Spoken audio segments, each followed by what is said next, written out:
For example, let's see how the colors of the three spheres at the corners can be interpolated using the barycentric coordinates of a fourth point.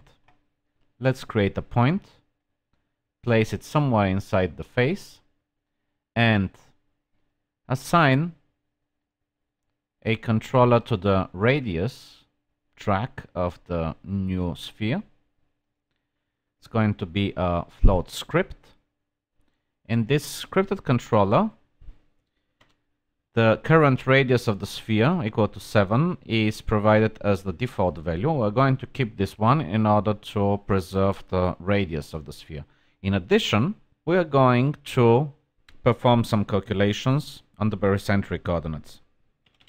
The barycentric coordinates are equal to mashup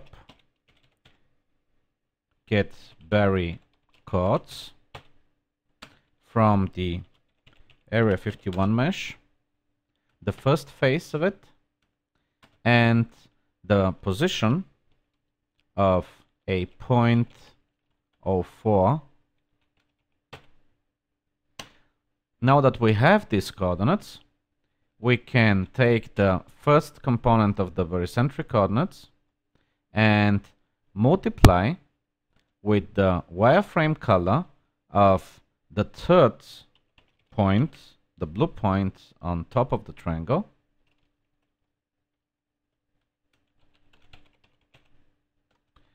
then add the second barycentric coordinate multiplied by the wire color of the first, the red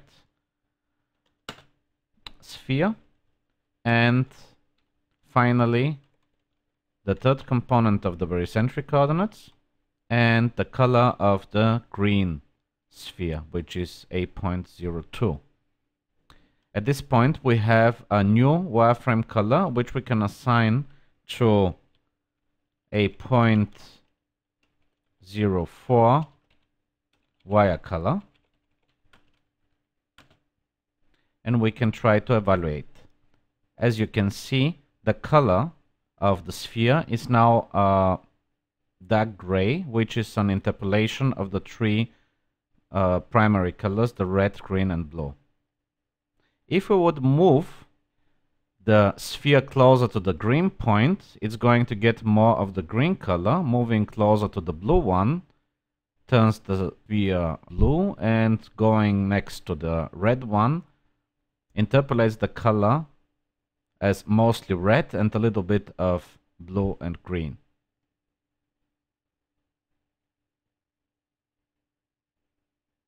As mentioned before, we could interpolate other quantities, known quantities at the vertices, for example the UVW coordinates. We're going to take a look at this a little bit later.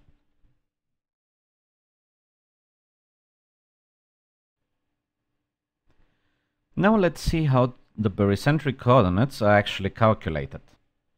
We're going to create a new function called getBaryCoords. This function is going to accept three parameters: the mesh, the face index, and the point. First we'll start with getting the face from the mesh using the getFace function, the mesh, and the face index. This is the face definition listing the indices of the three vertices used by the face. Now we can get the first vertex from the mesh.